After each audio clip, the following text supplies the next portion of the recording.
Welcome back students, आप सबों का स्वागत है आपके अपने प्यारे यूट्यूब चैनल पे। आज हम लोग डिस्कस करेंगे Jharkhand council of education research and training centre, ये JAC model set class 10 set number 4 हम लोग जो सेशन 21-22 जो दिया हुआ है, इसके सभी प्रश्नों का हल हम लोग देखेंगे। यहाँ पे 40 प्रश्न मिलेंगे, सभी के एक नंबर मिलेंगे आपको और सभी प्रश्न अनिवार्य हैं। तो देखिए, सबसे पहले आपको रीडिंग सेक्शन देखना है। रीडिंग सेक्शन में 10 नंबर मिलेंगे। तो यहाँ पे पैसेज मिल जाएगा। देखिए, एक पैसेज दिया हुआ है, इसको आप समझेंगे। Helen Keller was born in 1880 at Tuscumbia. तो हेलन केलर जो था ना, वो 1880 में उनका जन्म हुआ था तुस्कम्बिया में। When she was only 19 months old, she had a strange kind of fever। और जब वो 9 महीने की थी तभी भी उसे एक अनजान बुखार, आप कह सकते हैं, जो जाना पहचाना नहीं था, वो हो गया था। The fever left her blind and deaf. और उसके वजह से वो अंधी और बहरी हो गई थी। Helen use simple science to tell what she wanted. और वो अपना साइन से, मैंने इशारा से सब कुछ बताती थी, समझती थी। For example, shake of the head means no and no, a nod means yes. जैसे सर को हिला देना तो मतलब ना, सर को नोट करना मतलब यस। अ पुल मीन कम, पुल मतलब खींच, इशारा जो देती थी पुल करने का, उसका मतलब आना। पुश का मतलब जाना। But often she found it difficult to communicate with others. लेकिन इसके बाद भी उसे काफ़ी ज़्यादा समस्या हुई थी लोगों से कम्युनिकेट करने का। This made her angry. In her anger she would dash things to the floor. और ये चीज़ें काफ़ी उसे गुस्सा कर देती थी। Sometimes she would even lock her mother in the kitchen. और कभी कभी अपनी माँ को भी वो किचन में बंद कर देती थी। ये पैसेज है, अब इसका देखते हैं आंसर क्या होगा। पहला number, this passage is on the life of. किसके ऊपर ये पैसेज है? हेलन किलर के ऊपर है। ठीक है, तो हेलन किलर आप टिक कर देंगे यहाँ पे। ऑप्शन बी नंबर आपका सही होगा। ये बी नंबर ऑप्शन सही होगा। ठीक है, नेक्स्ट क्वेश्चन है, what happened to Helen when she was only 19 months old. क्या हुआ था हेलन को जब वो 9 महीने की थी? तो क्या हुआ था? She had a strange kind of fever. Number C इसका सही आंसर हो जाएगा। नेक्स्ट है, the strange fever left Helen. और जो फीवर आया था तो वो क्या किया, हेलन को क्या प्रभाव दिया? तो ब्लाइंड एंड डिफ, यानी उसे अंधी और बहरी कर दिया था उस बुखार ने। Next, what was the reason behind Helens anger. अब हेलेन जो गुस्साती थी उसके पीछे क्या कारण था?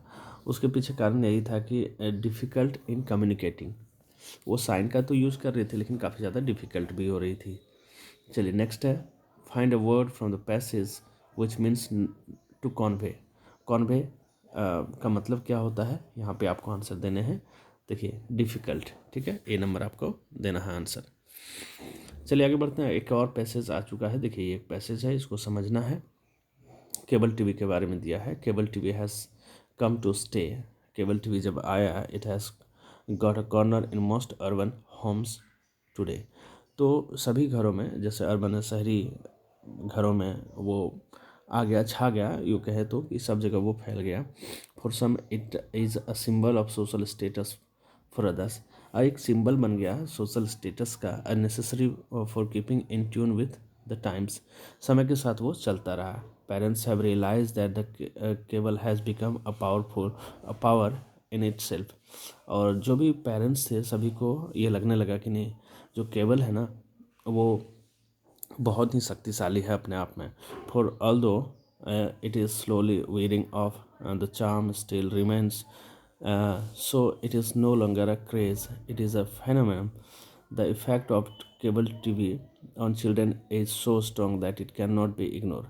और इसके बाद जो बच्चों पे इसका असर पड़ा वो काफ़ी उसे नकारा नहीं जा सकता है। बच्चों पे काफ़ी ज़्यादा केबल टीवी का असर पड़ा। Children are often heard discussing extra channel with their friends. वो लोग आपस में डिफरेंट काइंड्स ऑफ चैनल के बारे में चर्चा करते रहते थे। Cable TV brings a new world to share entertainment and awareness of new culture to our home.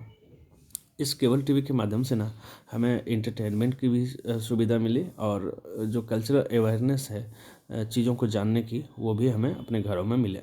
It has expose the young to a foreign culture also, but disturbance of academic routine, absence of sport, reading and other creative hobbies are some of the powerful problems. ये different kinds of problem भी लाए, जैसे पढ़ने लिखने की दिक्कतें होने लगी, जो हॉबीज़ है वो अलग होने लगे, एब्सेंस ऑफ स्पोर्ट्स यानी खेल में जो बच्चे जाते थे वो अब नहीं जाने लगे। The price is thus heavy to be paid for viewing cable TV. और इसका जो कीमत है ना वो काफ़ी ज़्यादा भारी में चुकता करना पड़ रहा है केबल टीवी को लगातार देखने से। अब चलिए इसका आंसर देख लेते हैं। Why has the cable TV got a corner in most urban homes, कि अर्बन होम्स में केबल टीवी इतना छा क्यों गया, किस लिए? देखिए इसका आंसर हो जाएगा, it is a symbol of social status, it has become a necessary. तो ऑप्शन नंबर डी यानी ए और बी दोनों है, ठीक है, डी नंबर टिक करेंगे। अगला है what is the effect of cable TV on children यानी बच्चों पे केबल टीवी का क्या असर पड़ा, ठीक है। देखिए इसका सही आंसर है children are becoming more disciplined, ठीक है। यहाँ पे एक और चीज़ मैं बता दूँ कि मे बी यहाँ हो सकता है children are often heard discussing and extra channel, इसकी भी चर्चा की गई है कि डिफरेंट काइंड्स ऑफ चैनल के विषय में वो बच्चे चर्चा करने लगे थे। तो बी नंबर और आंसर दे देंगे, वो डिसिप्लिन भी हुए और चैनल के ऊपर चर्चा करते, तो बी नंबर मुझे लगता है परफेक्ट आंसर है, तो बी नंबर यहाँ पे टिक कर देंगे। What problems of viewing cable TV are mention in the passage, ठीक है। तो कैसे किन चीज़ों के ऊपर चर्चा करी गई है? डिस्टर्बेंस ऑफ एकेडमिक रूटीन, ये भी चर्चा करी गई है। एब्सेंस ऑफ स्पोर्ट, ये भी चर्चा करी गई है। Absence of other creative hobbies, इसकी भी चर्चा करी गई, तो ऑप्शन नंबर डी यहाँ पे सही होगा। चलिए क्वेश्चन 9 की ओर बढ़ते हैं। चैनल को आप ज़रूर से ज़रूर सब्सक्राइब कर लेना। 9 है which word in the passage means the need for something. तो इसका सही आंसर नंबर 9 का सही आंसर हो जाएगा नेसेसिटी, यानी ज़रूरतों जो है, ज़रूरत काफ़ी ज़्यादा, इसका मीनिंग जो है द नीड ऑफ समथिंग मतलब ज़रूरत होना। Find the antonym of ignorance from the passage. Ignorance का मतलब होता है क्या, नकारना किसी चीज़ को, तो इसका सही आंसर हो जाएगा क्या, एकेडमिक। एकेडमिक से हमें चीज़ों की जानकारी मिलती है। चलिए आगे बढ़ते हैं, अगला प्रश्न लेते हैं। देखिए राइटिंग सेक्शन से यहाँ 5 नंबर मिलेंगे।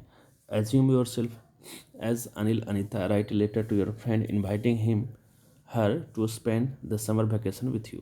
अपने आप को आप अनिल और अनीता मान लें और अपने फ्रेंड के पास एक लेटर लिखें कि वो समर वैकेशन में आपके साथ रहे। Complete the informal letter by choosing suitable options. यहाँ पे सुटेबल ऑप्शंस आपको चुनने हैं। बिस्तुपुर जमशेदपुर 23 अक्टूबर 2021 डियर रवि, ठीक है। अब यहाँ पे आपको आंसर देना है। I am glad to receive your letter, it's so long we met हो जाएगा यहाँ पे answer, we met. I have just come back from my village, I was there. अब देखिए 12 नंबर क्या होगा आंसर, आई वॉज देयर, उसके बाद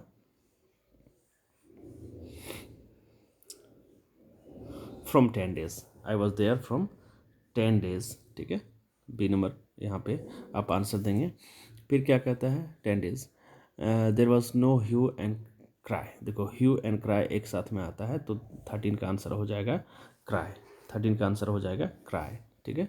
चलिए आगे बढ़ते हैं, देख लेते हैं फिर पैसेज में आगे क्या कहता है। Of the urban life, it was a very nice experience I, उसके बाद 14 का देखना है, आप आगे पढ़ लें। I you to come to my village during the coming summer vacation, तो नंबर 14 का आंसर हो जाएगा इनवाइट, ठीक है, कि अपने दोस्त को इनवाइट कर रहा है, तो ए नंबर 14 का ए नंबर सही होगा। I invite you to come to my village during the coming summer vacation, I hope you will accept my invitation, your number 15 देखें, लवली दे देंगे, लवली दे देंगे तो ये भी सही होगा, ठीक है। योर लविंगली, चलिए लवली दे दें आप, ये भी आंसर आपका सही होगा। फ्रेंड देख ले, अनिल अनिता, ठीक है। तो इसको आपने कंप्लीट किया। अब आगे बढ़ते हैं हम लोग, ग्रामर सेक्शन देखते हैं। नंबर 16, 8 नंबर के ग्रामर सेक्शन से रहेगा। Pick out the suitable change from direct into indirect speech. पहला क्वेश्चन है Rani said to me where are you going.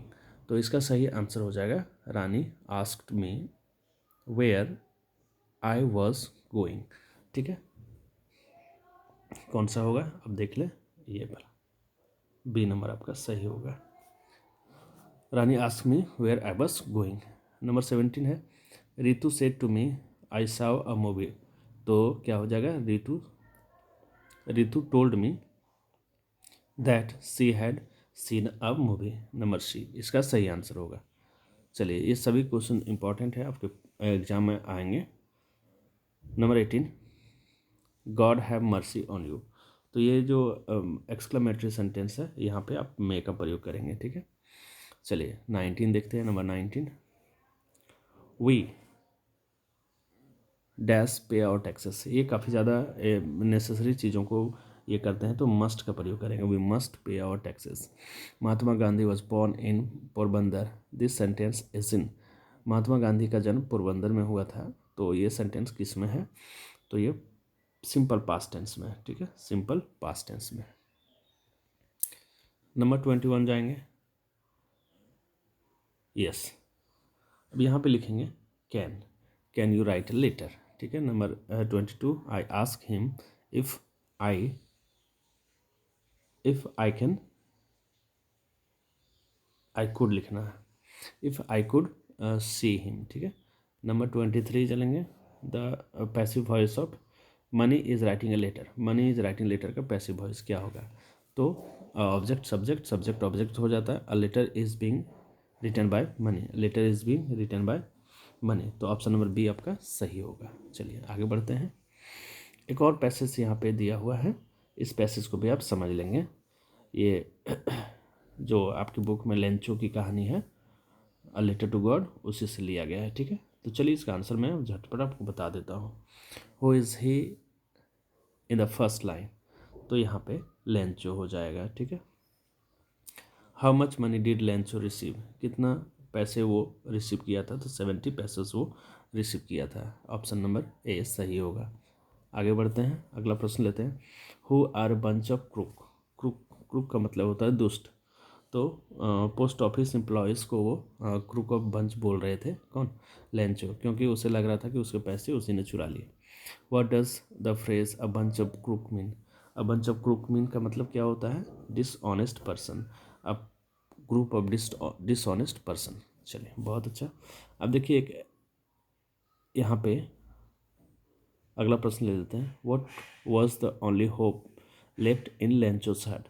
Lencho की अंतिम आशा क्या थी, तो उनकी अंतिम आशा किससे थी, तो हेल्प फ्रॉम गॉड, यानी ईश्वर से उनकी अंतिम आशा थी। Who became the first black president of South Africa, तो नेल्सन मंडेला। नेल्सन मंडेला आप सही कर लेंगे। आगे बढ़ते हैं। According to Mandela how many obligations every man has, तो यहाँ पे 2 दे देंगे, 2 ऑब्लिगेशंस होते हैं। The young seagull was afraid to fly because, किस लिए, क्यों जो है सीगल जो है डर रहा था उड़ने का, तो यहाँ पे ना बी नंबर और सी नंबर दोनों सही होगा। He did not have the courage to fly, वो एक तो उसे साहस नहीं थी, और दूसरी बात कि उसे इतना बड़ा समंदर देख करके उसे डर लग रहा था। ऑप्शन नंबर डी यहाँ पे सही हो जाएगा। चलिए आगे बढ़ते हैं। अब देखिए एक एक्सट्रैक्ट दिया है पोएम से। What is the boy now who has lost his ball. वो द बॉल पोएम से ये पंक्ति उठाई गई है। What is he to do, saw it go merrily bouncing down the street, then merrily over there it is in the water, ठीक है। अब देखिए इसका आंसर बता देता हूँ। These lines have been taken from the poem, किससे लिया गया है, द बॉल पोएम से लिया गया है। Who has written these lines, तो इसे लिखा गया है जॉन बैरीमैन के द्वारा। चलिए आगे बढ़ते हैं। अगला प्रश्न है what has the boy lost. वो लड़का ने क्या खो दिया था, तो बॉल को खो दिया था। ऑप्शन नंबर सी सही होगा। आगे बढ़ते हैं। Find a word from the extract which is the opposite of sadly. Sadly का मतलब होता है दुख और मैरली का मतलब होता है हैप्पी, तो ए नंबर सही होगा। आगे बढ़ते हैं, अगला प्रश्न लेते हैं। Who is Mrs Pomfrey. Pomfrey कौन थी, तो ऑनर ऑफ द डॉग, तो ए नंबर सही हो जाएगा। How many days was tricky kept without food. Tricky जो था डॉग, वो कितने दिन तक जीवित रह, मतलब कितने दिन तक वो भूखा रह सकता था, तो 2 days, तो ऑप्शन नंबर बी यहाँ पे सही होगा। आगे बढ़ते हैं, अगला प्रश्न लेते हैं। According to the thief a little flattery, यहाँ पे सी नंबर ऑप्शन सही होगा। A little flattery helps in making friends. What did the thief use to change every month. तो अपना नाम जो है ना, वो चोर अपना नाम बदलते रहता था। ऑप्शन नंबर ए सही होगा। आगे बढ़ते हैं, अगला प्रश्न और अंतिम प्रश्न लेते हैं। Anil was a writer. Anil कौन था, राइटर था बाय प्रोफेशन। ठीक है, तो मैंने जैक का मॉडल सेट 4 कराया और सभी मॉडल सेट यहाँ पे उपलब्ध हैं चैनल पे। अब जाएं और सब्सक्राइब करें, देखें। So thanks for watching, wait for the next video.